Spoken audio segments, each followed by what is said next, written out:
Alright, so for the following questions, we're going to consider the property of a function being one-to-one.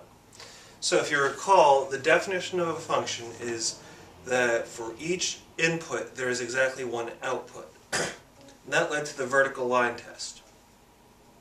One-to-one is a feature that means for each output there is only one input.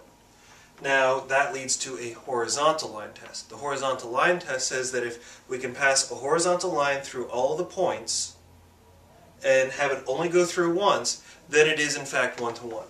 So looking at this first equation, or first graph, if I draw a bunch of horizontal lines, at no point does it cross through twice. So yes, this one is one-to-one. The second one over here, which is related to the first, they're both cubics. If I draw a horizontal line right here, notice that it goes through at 1, 2, 3 points. And therefore, can't be one-to-one because it has 3 inputs for which there is the same output.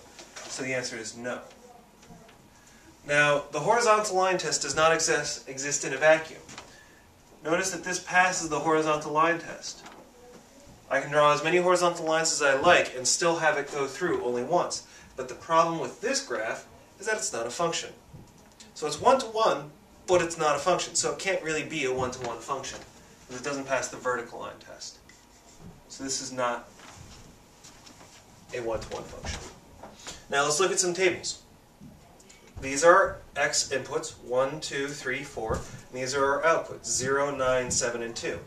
Now, so far as this is the only values we know for f of x, since there is no output that is repeated, this is a function.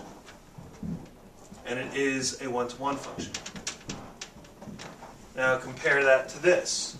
We've got 1, 2, 3, 4, and the outputs are 2 and 2.